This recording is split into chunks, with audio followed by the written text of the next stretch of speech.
Welcome to the Build Your Private Practice podcast, a space for Canadian therapists who want to support others, make an impact, and build a sustainable practice that works for them too.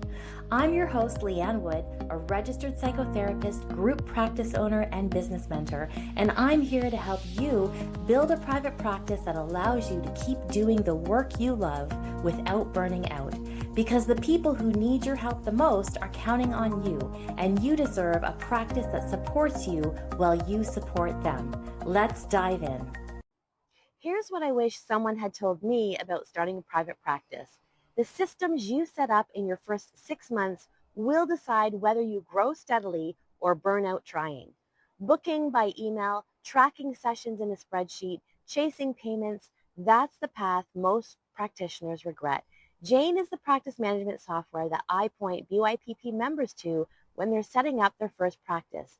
Scheduling, charting, billing, and online payments all in one place. Built in Canada by people whose mission is to help the helpers. New to practice? Check out the new practice guide from Jane. Links are in the show notes below. Well, welcome back to the Build Your Private Practice podcast. I'm your host, Liane Wood, and this is the podcast for Canadian mental health practitioners who are ready to build a private practice that supports your life, not one that quietly drains you in the name of helping other people.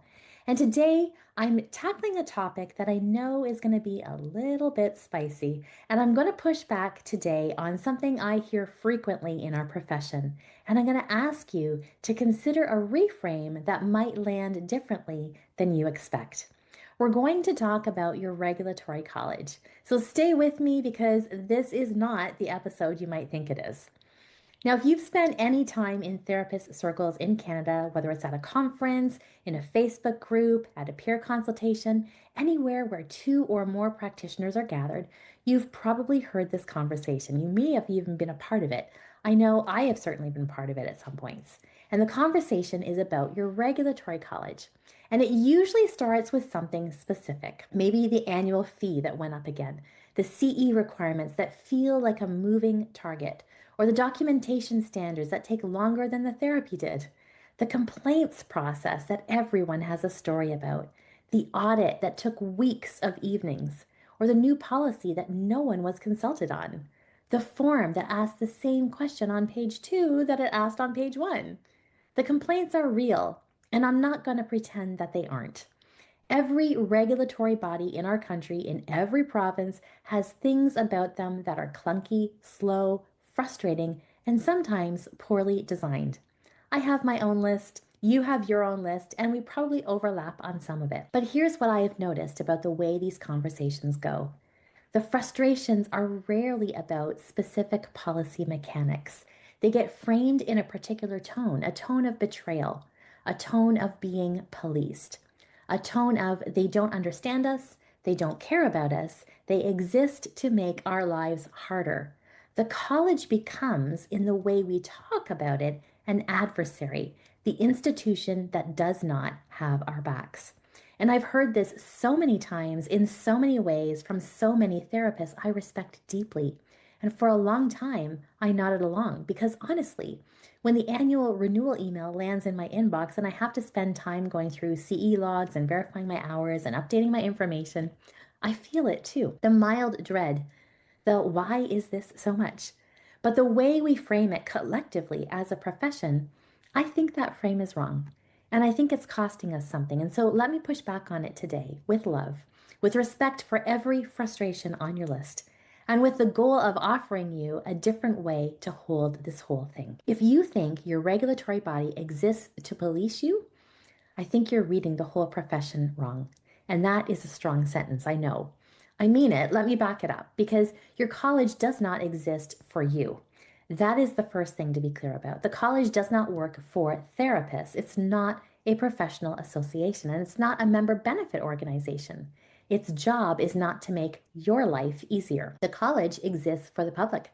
It exists because somebody has to stand between the public, your potential clients, my potential clients, every Canadian who might one day walk into a therapy office, and the small percentage of practitioners who, for whatever reason, should not be practicing. And that small percentage exists.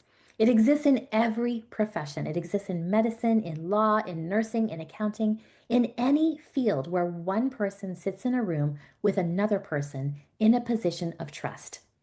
Most practitioners are ethical, careful, and skilled, and some are not. Some have impairments they have not disclosed. Some have ethical lapses. Some are working outside their competence, and some are doing real harm. If there is no structure standing between those practitioners and the public, what does the public have?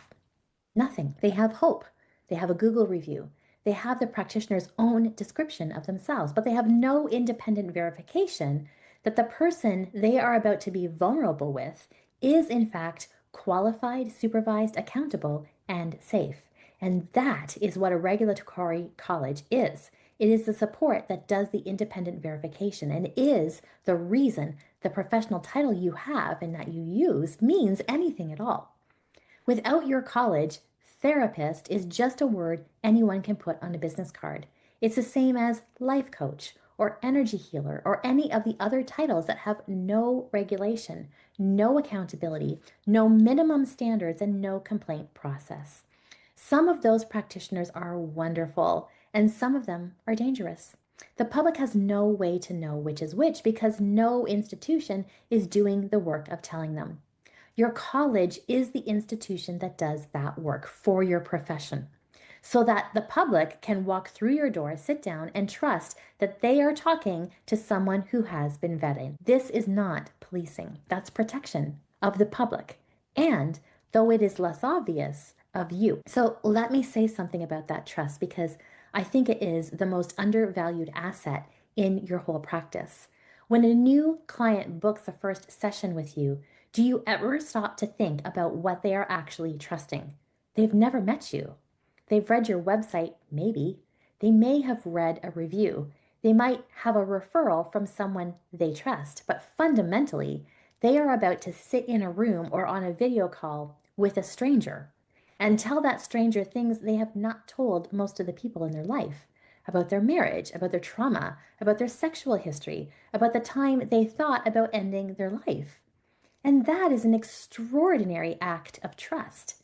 And here is what makes that act of trust possible. It's not your warm smile, and it's not your beautifully designed website. It's not your tagline. Those things help them choose you specifically among the other practitioners who are qualified. But the underlying trust, the assumption that you are not going to harm them, that you are accountable to someone, that there is some recourse if something goes wrong, that trust is not built by you. That trust is built by your college. The client walking through your door is walking through a door the college built. You didn't build that door. None of us did individually. The door has been built and rebuilt by decades of regulatory work, by the people who set the standards of your training program that it had to meet, by the people who designed the registration exam that you wrote, by the people who maintain the public register so anyone can verify your credentials, by the people who investigate complaints, yours, mine, anyone's, and decide which ones have merit, by the people who write the standards of practice that you might find tedious, but that, when followed, protect everyone involved. That is what your client is trusting when they sit down across from you. They are trusting the whole architecture. You are the last piece of it. You're the most visible piece, but you are not the foundation. The foundation is invisible to them. Most clients have no idea who CRPO, CPBAO, and all the other ones are, any other provincial regulators. They've never heard of them. They don't know what the acronyms mean. They probably can't even name your college if you ask them to. And that is the point. That is the sign that the system is working. The public does not have to know the name of the regulator for the regulator to be doing its job. The fact that they can trust without verifying, that they can walk through your door already at a baseline of safety, is the result of the regulator's invisible work.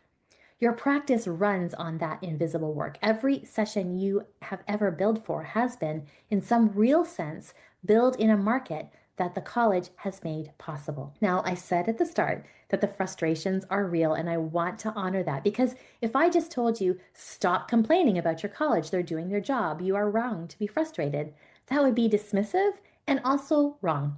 The frustrations are valid. Let me name a few of the big ones and then walk through what each one is actually about. The annual fee.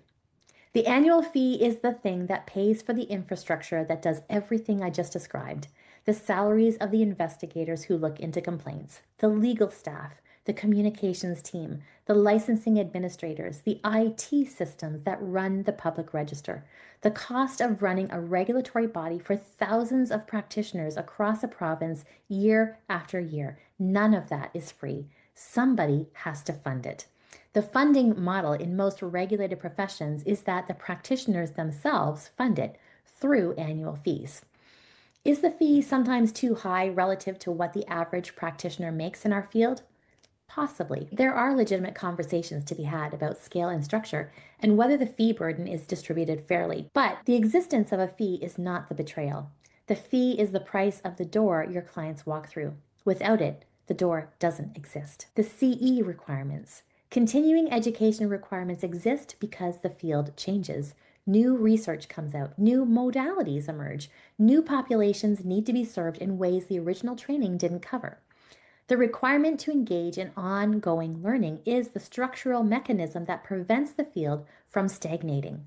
Without it, a therapist who registered in 1998 could still be practicing in 2026 with the same training, the same assumptions, the same blind spots, completely unaware of everything the field has learned in the intervening years. The CE requirements are sometimes clunky.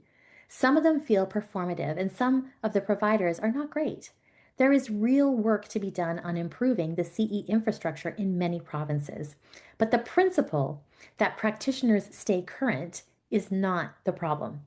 That is the structure protecting your clients from a stagnant version of you. The documentation standards, I know. The documentation standards are the ones that make practitioners groan the loudest. The session notes, the progress documentation, the consent forms, the intake records, all of it. Here is what I want you to know about documentation standards. Every one of them is written from a case where something went wrong. Every requirement, every form, every box you have to tick, somewhere in the history of the profession, there was a situation where the absence of that documentation hurt a client or hurt a practitioner. When you document well, you are protecting your client and you are protecting yourself. The documentation requirements that feel like the most administrative area are ones that, if a complaint ever came your way, that would be the only thing standing between you and a process that does not go well for you. Now, the complaints process. And this is the one that I think feels the most personal. The complaint process feels like it could fall on any of us at any time for reasons we cannot fully anticipate. And the way it's structured can feel weighted towards the complainant. The complaints process exists because clients need recourse. Without a complaints process, a client who has been harmed has nowhere to go. They can post a review online. She can tell her friends. Maybe she has no formal way to surface a practitioner who should not be practicing. The process can absolutely be improved, and many provinces have been working on improving it. The fairness of investigations, the speed of resolution, the support available to the practitioner being investigated, all of those things matter. Advocate for those improvements, sit on the committees, submit input on consultations. That is the right way to change the process. But the existence of a complaints process is not what is making your life harder. The existence of a complaints process is what makes your professional title mean something. The audit or the practice review. I mentioned audits at the top of the episode because almost every therapist I have ever talked to who has either lived through one or has a colleague who has. And the stories tend to be told with a certain kind of weary trauma. The weeks of evenings going through files, the questions that feel invasive, the sense that you are guilty until proven innocent. Audits feel terrible. And I'm not going to pretend otherwise. Being asked to open up your practice records to scrutiny, even when you have nothing to hide, is uncomfortable. It activates all the same nervous system responses any of us would have when our work is being formally examined. And the audit is the mechanism that lets the college do its job at scale, because the college cannot supervise every session in real time. And the college cannot sit in on intake calls or read every progress note as it's being written. So the audit is that periodic check-in that says the people who hold this credential are practicing the way they said they would when they earned it.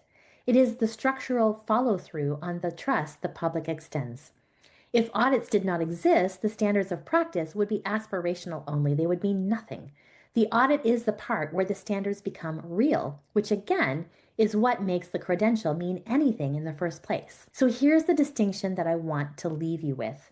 You can disagree with specific policies, and you can absolutely think a particular requirement is poorly designed, or a particular policy is out of step with how the work actually gets done, or a particular fee structure is not fair to practitioners in your region. You can think your college needs better technology, faster processes, more support for the people being investigated, or more responsive consultation. All of that is legitimate. All of that is the work of a profession that holds its own institutions accountable. Reform happens because practitioners advocate for it. What I'm pushing back on is not reform. What I'm pushing back on is the framing of the college as the enemy.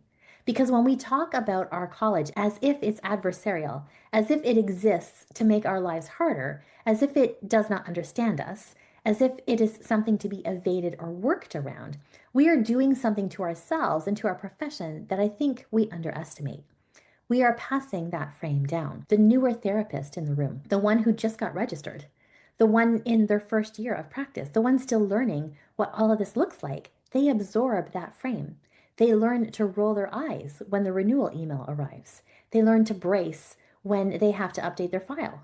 They enter the profession already adversarial to the structure that makes the practice possible. And then, when they become a senior therapist in the room, they pass it down again. And the cynicism deepens. And the institution becomes harder to reform from the inside because the practitioners, who would normally be the ones to volunteer for committees, to run for council positions, to be part of the reform conversation, have already written the institution off as a lost cause. Cynicism is contagious. It's also unproductive. It costs us the very thing that would actually improve our college, engage practitioners who take ownership of the institution that legitimizes their work. So I'm not asking you to love your college, and I'm not asking you to stop having frustrations. I am asking you to hold the institution as something that exists for you, not against you. Even when specific encounters with it are clunky, even when the renewal email is annoying, even when you feel the new policy is poorly designed. The institution exists for you. It exists because of you and because of every practitioner who has ever worked in this profession and the public that needed the protection. You can disagree with it. You can advocate for change, but you don't have to treat it like an adversary. So here's what I want to invite you to do this week. Pick one thing about your college that you have been resentful about. It can be small. It could be the annual fee, the CE log, the renewal portal, the latest policy update, whatever is currently sitting somewhere in your body as that low-level ugh. Now, instead of dwelling on the frustration of it, ask yourself one question. What is this actually protecting? Not from a place of pretending you have to be grateful, not from a place of suppressing the legitimate frustration, from a place of curiosity. What is the underlying purpose of this thing? Whose interest is it serving, and what would happen if it did not exist? For the CE log, the answer might be it's protecting the public from a profession that stops learning.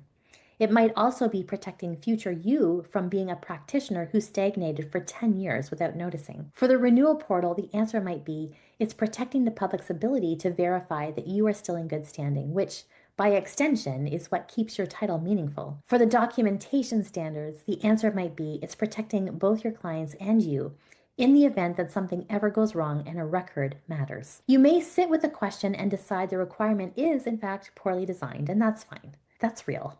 That's information you can take into a consultation or a committee or a conversation with a colleague who wants to advocate for change. Knowing what something is supposed to protect makes you a better advocate for fixing it, not a worse one. But for most of us, sitting with that question once, just once, with curiosity, it does something quiet. The frustration becomes less personal. The college stops being the adversary. The thing you were dreading becomes at minimum comprehensible. And from comprehension, you can choose your relationship to it intentionally instead of inheriting the default cynicism the profession has handed you. So a few last things before I let you go. If this episode has landed for you, if something in here gave you a slightly different way to hold the relationship between your practice and your college, I would actually love to hear about it. Whether you agree with me or push back, I'd love to know what came up. You can email me, you can find me on Instagram, send me a DM. I read them all. And if you know another therapist who's been carrying around a low-grade adversarial relationship with their college for years, please share this episode with them, not to scold, just to offer the reframe. Sometimes a different angle from someone outside the immediate frustration is what shifts something. And if you're new to the podcast, welcome. I am so glad you're here. The easiest way to make sure you do not miss a single episode is to hit subscribe or follow in whatever app you're listening in. New episodes come out every Monday. And before I go, one more thing, and I want to say it directly. Your private practice is downstream of public trust in the profession. Every client who books a session with you, every referral that comes your way, every fee you ever have collected, every relationship that you've built across the course of your career, all of it is downstream of the public's baseline trust that therapist is a regulated, vetted, accountable profession. And the institution maintaining that trust year after year behind the scenes is your college. You don't have to love every policy, and you don't have to stop being frustrated. You can advocate for reform. You can push for better systems. You can sit on committees. You can submit input. You can do all of that. And underneath all of that, the institution exists for you, not against you. Holding it that way, even with all the legitimate frustration intact, changes something about how the relationship sits in your body and in mine. Take care of yourself, take care of your practice, and I will see you next Monday. Thanks so much for tuning in to the Build Your Private Practice podcast. If today's episode resonated with you, I'd love it if you'd subscribe, leave a review, or share it with a fellow Canadian therapist who needs this. And remember, the work you do matters. Keep showing up, keep holding space, and keep building a practice that works for you. If you're looking for practical tools or support to grow your practice with more clarity and confidence, head to buildyourprivatepractice.ca. There's lots waiting for you there. I'll see you next time.